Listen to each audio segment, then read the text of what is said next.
ओम सादर नमस्ते। जय आचार्य चाणक्य जी की। हर हर महादेव। आचार्य चाणक्य जी अपने महान ग्रंथ चाणक्य नीति में लिखते हैं कि स्वम कर्म करोत्यामा स्वम तत्फलमश्नुते स्वम भ्रमति संसारे स्वम तस्माद्विमुच्यते। भावार्थ: जीव स्वयं कर्म करता है, स्वयं ही उसके शुभ एवं अशुभ फलों को भोगता है। वह स्वयं संसार में विभिन्न योनियों में भ्रमण करता है और स्वयं ही पुरुषार्थ करके आवागमन के चक्र से छूटकर मोक्ष प्राप्त करता है। आचार्य चाणक्य जी ने कितनी सुंदर बात कही है। उन्होंने कहा है कि व्यक्ति अपनी स्थिति का स्वयं जिम्मेदार है, दूसरा कोई भी जिम्मेदार नहीं है। आचार्य जी कहते हैं कि व्यक्ति स्वयं ही तो अच्छे बुरे कर्म करता है, इसीलिए उसे स्वयं ही उन कर्मों के अनुरूप मिलने वाले अच्छे बुरे फल भोगने पड़ते हैं। वह अपने अच्छे बुरे कर्मों को अच्छों को तो नहीं करता, हमेशा बुरे कर्मों को दूसरों पर नहीं थोप सकता। वे कर्म स्वयं उसने ही किए हैं, उसे ही भोगने पड़ेंगे। जीवात्मा अच्छे बुरे कर्म करने के लिए पूरी तरह स्वतंत्र है। उस परम सत्ता ने उसे बुद्धि और विवेक दिया है। उनके प्रयोग से जो जैसे कर्म करता है वैसे ही फल भोगता है। अपने कर्मों के परिणाम स्वरूप ही व्यक्ति 84 लाख योनियों में भ्रमण करता है और अपने कर्मों के फलस्वरूप ही मोक्ष को प्राप्त होता है।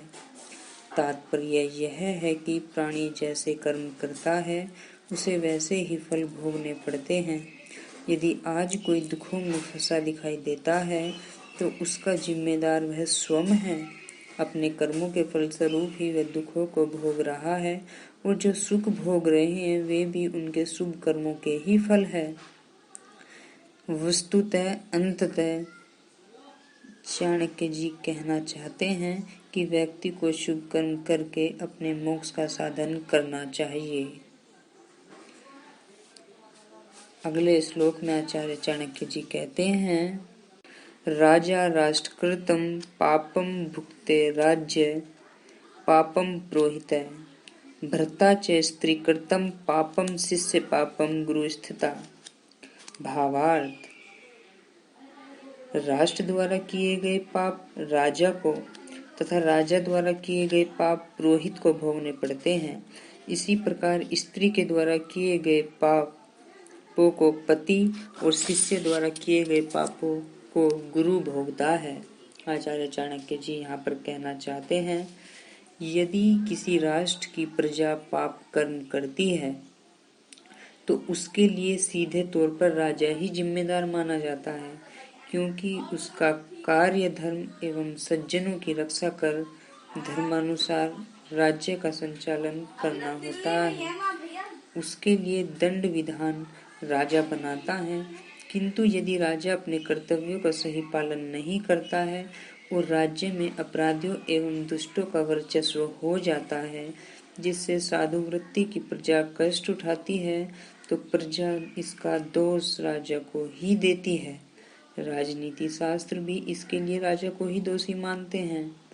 आचार्य जी कहते हैं, ऐसे में जब पाप अत्यधिक बढ़ जाता है तो राजा को अपने राज्य से भी हाथ धोना पड़ जाता है। इतनी बुरी कंडीशन तक आ जाती है।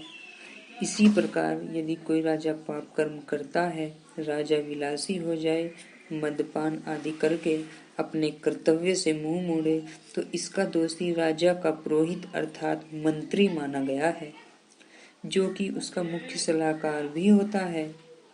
पुरोहित का कर्तव्य है कि वह राजा को हमेशा अच्छी सलाह दे, उसे सद्कर्मों के लिए प्रेरित करे, अपने कर्तव्यों का पालन करने के लिए उसके सामने राष्ट्र की सही तस्वीर प्रस्तुत करे। यदि वह ऐसा नहीं करता है तो प्रजा में आक्रोश फैल जाता है, प्रजा विद्रोह पर उतर आती है।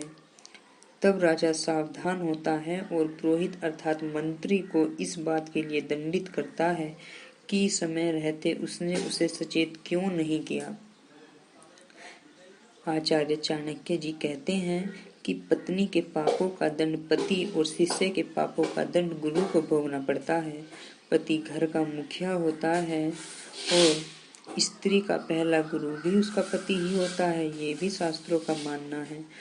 तो इसीलिए उसका कर्तव्य है कि पत्नी को नियंत्रण में रखे। शास्त्रों में पति को पत्नी का गुरु का ही दर्जा दिया गया है। अतः उसका कर्तव्य है कि वह पत्नी को सद्कार्यों के लिए हमेशा प्रेरित करता रहे। यदि पत्नी पति को कर्तव्य विमुखता एवं ढिलाई के कारण पाप कर्मों की ओर प्रवृत्त हो जाती है, अर्थात पाप कर्मों की ओर अपना कदम बढ़ाती है, तो इसके बदले में पति को अपने कुल की प्रतिष्ठा एवं मान सम्मान से हाथ धोना पड़ता है और पत्नी के पाप कर्मों का दंड भुगतना पड़ता है। अतः पति का कर्तव्य है कि वह पत्नी को नियंत्रण में रखे। इसी प्रकार गुरु को शिष्य के पापों का दंड भोगना पड़ता है। जब कोई शिष्य किसी कुमार्ग पर चल देता है तो लोग और समाज सर्वप्रथम इसका दोष उसके गुरु को ही देते हैं कि गुरु ने उसे अच्छी शिक्षा नहीं दी। शिष्य के पाप कर्म गुरु की प्रतिष्ठा को खा जाते हैं। आचार्य चाणक्य जी ने बड़ी ही सुंदर एवं गूढ़ बातें कही हैं। इसलिए मैं तो यही कहूँगा कि अखंड भारत का सपन दिखाने वाले एवं उसको साकार करने वाले और अपने अखंड भारत को स्वर्ण युग बनाने वाले आचार्य चाणक्य जी का हम तो सदैव ऋणी रहेंगे ही। ये भारतवर्ष भी उनका उपकार कभी भुला नहीं पाएगा। उन्होंने अनेक यातनाएं एवं पीड़ा सहते हुए बहुत से सुंदर सुंदर ग्रंथ की रचना की है, बहुत अच्छी अच्छी बातें की है। वो उनमें वे प्रकांडी ब्राह्मण थे, लेकिन उनमें ब्राह्मण, क्षत्र, वैश्य एवं शूद्र वे सभी गुणों से समाहित थे। वो बड़े अच्छे इंसान थे, उनका व्यक्तित्व बड़ा ही उच्च था। वो तो आपको इनके श्लोक पढ़ने के बावजूद पता चल ही जा रहा होगा कि कितने उच्च कोटि के विचार रखने वाले थे हमारे आचार्य चाणक्य। जय हो आचार्य चाणक्य जी की, जय हो उनके आराध्य देव श्री हरि विष्णु की। हर हर महादेव।